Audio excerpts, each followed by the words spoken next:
네, 저 내일신문 김영선 기자라고 합니다. 네. 지난 1년을 돌아보면 주요 성과로 코스피 8천 돌파를 꼽지 않을 수가 없는데요.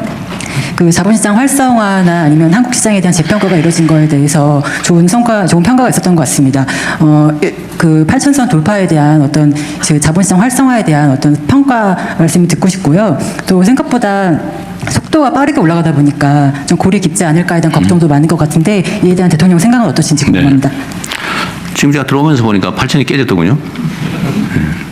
8천이 깨졌으니까 대폭락이 왔다고 누가 얘기할 수도 있는데 2,700에 비하면 엄청 올라온 거죠. 원래 뭐 주식 시장은 진폭이 좀 크긴 하지만 진동이 있기 마련이죠. 맨날 올 수만은 없고 맨날 내릴 수만도 없습니다. 적정한 가격 균형점을 찾아가는 과정이죠. 끊임없이. 상황은 변하니까요.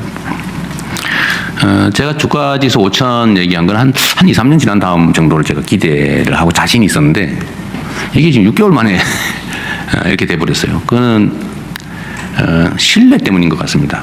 그러니까 이게 새로운 상황을 만든 게 아니고 비정상의 정상화 과정이었기 때문에 이 정상화 되는구나 라고 확신이 드는 순간에 이걸 2, 3년 기다릴 이유가 없는 거죠.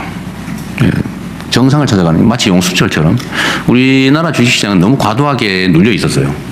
다 아는 것처럼 뭐 PBR이니 PER이니 이런 거 따질 것도 없이 자주에는 이상하게 너무 낮았어요. 한 잘해봐야 60% 정도 평가밖에 못 받았다. 잘해봐야. 그 예를 들면 이게 비교를 해봐도 지정학적 불안정, 예를 들면 전쟁이나 이런 위험성, 외교 군사 안보적 영역의 불안정 때문이라면 대만을 설명할 수가 없죠. 사실 대만이나 이쪽보다 한반도가 더 군사 안보적 측면에서는 더 불안하지 않나요? 아니 뭐 얘기하면 우리가 북한을 막 어떻게 집적거리지 않은 한 좀 집적거려서 문제가 되긴 했죠. 예를 들면 경제 상황도 어떠냐? 다 비정상이었어요. 말이 안 되는 상황이었죠. 이거를 정상화한다면 어느 정도 갈까? 저는 반도체 특수 상황 뭐 이런 거 빼고 그냥 현재 상태에서만 정상화 조치를 통해서 5천을 넘길 수 있다고 하세요. 그 신뢰를 회복하는 과정. 예를 들어 한반도의 지정학적인 불안정성을 완화하는 거, 국가의 산업 경제 정책을 분명하게 제시하는 거, 예측 가능하게 하는 거, 뭐 시장의 주가 조작이니 이런 거 못하게 만드는 거, 앞으로 하면 혼나는구나 라고 생각해서 지난 건 어쩔 수 없지만 앞으로는 최소한 못하게 하는 거.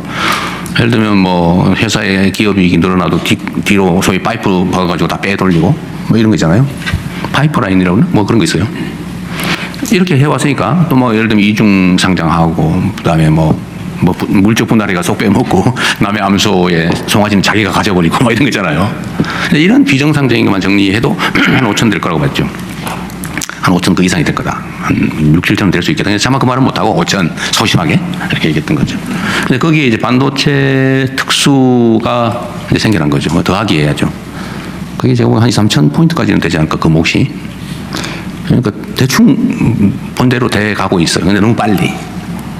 지금 너무 많이 올랐으니까 외환 시장에 영향도 이상하게 미치고 있어요. 주가가 오르는 게 외환 시장에 환율이 오르는 이유가 됐어요. 이상하죠? 원래 반대거든요. 너무 빨리 많이 오르다 보니까 비중이 너무 늘어나가지고 한국물은 예를 들면 몇 %만 가져라고 회사 내 지침이, 펀드 내 지침이 있는데 이게 이만큼 커져버렸어요. 뭐 두세 배 올라버렸어요. 특히 반도체 대형주 중심으로 가지고 있었다면 두세 배가 아니고 대여섯 배 올라버린 거죠. 비중이 2%인데 그게 갑자기 막 10% 돼버린 거예요. 그럼 조정을 해야죠. 밸런스를 맞춰야죠. 그러다 보니까 팔아야죠. 주가가 폭등을 하면 오히려 환율이 올라가는. 또 그거를 엄청난 지금 국내 수출 증가로 사실은 우리 대한민국에 한 번도 겪어보지 못한 엄청난 경상수지 흑자가 생기고 있어요. 엄청납니다. 뭐 상상 이상이에요. 지금 이미 연간 경상 예측 수지를 넘어서 버렸어요. 그러니까 이런 대한민국 이전에는 겪지 못했던 새로운 상황까지 겹쳐서 주가는 생각보다 빨리 올라온 것 같습니다. 그런데 이익 실현도 좀 해야 되고 밸런스 조정도 좀 해야 되고 또 불안한 사람들도 잠시 쉬었다 가야 되는 것도 있고 하지만 아직도 저는 약간 저평가됐다고 생각해요. 아직도. 그러면 주가는 출렁출렁하는 거죠. 어느 나라도 이렇게 쭉 직선으로 가지 않아요. 반드시 흔들리면서 갑니다. 주가는 불안의 벽을 타고 오르다가 확신에서 무너진다. 뭐 그런 얘기도 있어요. 근데 이거 제 오늘 하는 말을 무슨 매매를 결정하는 참고자료 쓰지 말기 바랍니다. 그리고 또 하나 좋은 측면은 우리가 잘 못 느끼는 건데 주가 상승의 이익을 누가 받냐? 대형주, 반도체주, 잘 나가는 주식 가진 사람만 득 받냐? 그건 아니죠. 모든 국민들이 혜택을 보고 있어요.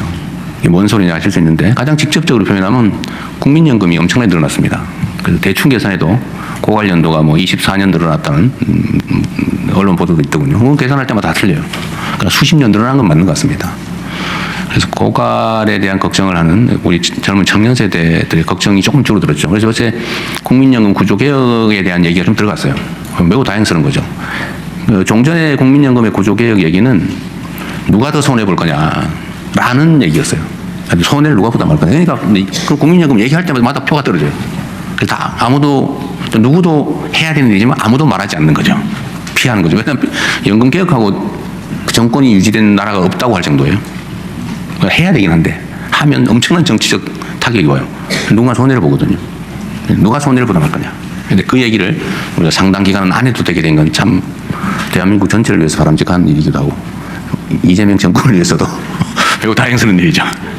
정말 어려운 의제인데 국민연금의 평가 가액이 올라가는 건 매우 다행스러운 일입니다. 정상화되어 가는 중이에요. 대한민국의 비정상의 정상화의 한 부분이다. 가장 극적인 부분이기도 하죠.